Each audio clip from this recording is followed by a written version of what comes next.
అంటే తండేలు అనగానే మీకు ఓవరాల్‌గా మొత్తం షూటింగ్ అంటే కొంతమంది అంటే 7th ఫెబ్ రిలీజ్ అని ఏసేసినా కూడా కొంతమంది ఏమన్నారంటే, ఇంకా షూటింగ్ బ్యాలెన్స్ ఉంది. ఇంకా చెయ్యాలి అని అంటున్నారు. 7th ఫెబ్ అనేది కూడా వస్తదా? రాదా? అని కూడా కొంతమందికుంది. అసలు ఎంతవరకు ఇంక షూటింగ్ మొత్తం అయిపోయిందంటే ఇంకేమైనా బ్యాలెన్స్ ఉందా సినిమా?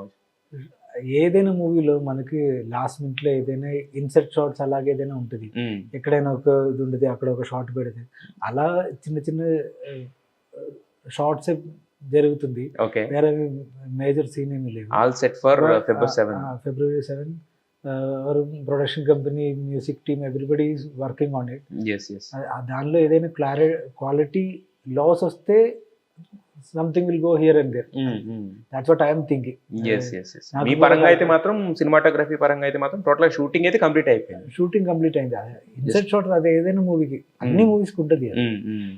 ఆ లాస్ట్ అంటే ఒకట్లేండి. ఆ లాస్ట్ మినిట్‌లో మనం తీసుకునే కేరే ఆ సినిమాల్లో కూడా ఒక్కొక్కసారి వాటికి హెల్ప్ అవుతది. ఈ సినిమాల్ని నెక్స్ట్ రేంజ్‌కి తీసుకెళ్తానికి కూడా ఉపయోగపడతాయి ఒక్కోసారి. నాకు కూడా ప్రొడ్యూసర్ గారికి కూడా చెప్పడానికి ఏముందంటే, మనం ఒక మంచి మూవీ చేసిన టైంలో యాహ్! ఆ మూవీకి ఏమి కావాలి, హ్మ్. దానికోసం ఒక డేట్ చెప్పి అలా రిలీజ్ చేయకూడదు. Hmm. We have to make sure that the movie is proper. Proper. Yes. Like half cooked అలా పెట్టకూడదు. యెస్. యెస్. రిలీజ్ డేట్ మారినా పర్వాలేదు గానీ, బట్ కాకపోతే ఏంటంటే ఫుల్ ఫ్లెడ్జ్డ్‌గా వస్తే మూవీ ఆ ఎక్స్‌పీరియన్స్ అనేది వేరుంటది యాక్చువల్లీ. అది నేను కూడా ఈ ప్రొడక్షన్ కంపెనీలో వర్క్ చేసి నేను ఎక్స్పీరియన్స్ చేసిన ఒక విషయం ఏంటంటే, హ్మ్. వాళ్ళు ఒక క్వాలిటీ కోసం వెయిట్ చేసి. ఏదైనా చేయొచ్చు. హ్మ్. హ్మ్. హ్మ్. They will do like that. Yes. Yes.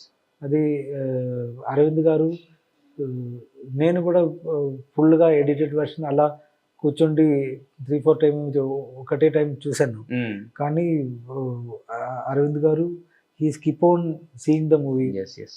Vasu గారు కూడా keep on seeing the movie. ఏదైనా చేంజ్ అక్కడ ఒక చేంజ్ ఇలాగ ఏదైనా యాహ్! పెట్టొచ్చా? అలా ఒక క్వెషన్ ఉండే కదా! Yes. And he is doing lot of meetings on that. Hard work ఉంటది అక్కడ. మీరన్నారు కదా! ఒకసారి మొత్తం చూసానని. చూసుకున్న తర్వాత ఎలా అనిపించింది sir? What is the vibe of the film? మీకెలా అనిపించింది? యాస్ ఎన్ ఆడియన్స్ కింద చూసి? సీ మనం ఒకసారి స్టోరీ చెప్పిన తర్వాత we are watching this movie for 100 times. Hmm. So we are done. Now it is our own personal life. Yes. మన personal life మన బ్యాక్‌డ్రాప్‌లో అలా చూస్తే ఎలా ఉంటుంది? నార్మల్‌గా ఉంటుంది. నార్మల్‌గా ఉంటుంది. అలాగే ఉండదు. హ్మ్. కానీ మూవీ ఇప్పుడు అది ఆడియన్స్ పక్కన వెళ్ళిపోతే yes. Like something happen in our life no. Hmm. When you are watching my Instagram, somebody was telling me like Instagram చూస్తే చాలా బాగుండదు అలా చెప్తున్నది. నాకు అలా ఏమీ లేదు. I am just putting my memories over there. Yes. Yes. అలాగే యెస్. నాకు కూడా ఇది ఒక మంచి మెమరీ. షూటింగ్ స్టాప్ అయిన టైంలో మనకు ఒక ఫీల్ అవుతుంది. ఇంకా షూటింగ్ ఉంటే బాగుండేది. ఆ ఒక ఫీల్ ఉండేది. యెస్.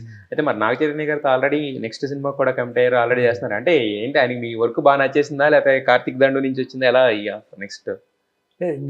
నాకు కార్తీక్ ఒక వైబ్ ఉండేది. చేతు గారికి. చేతు గారికి నాకు చాలా పరిచయం ఉండేది. We are like very good friends. Yes. So when we shot in 3-4 days only, he was so excited. Like, Yes. let's start shooting. He's also eagerly want to come for the shoot. But వాళ్ళకి shooting finish చేసి రావాలి. Yes. దానికోసం waiting. Yes.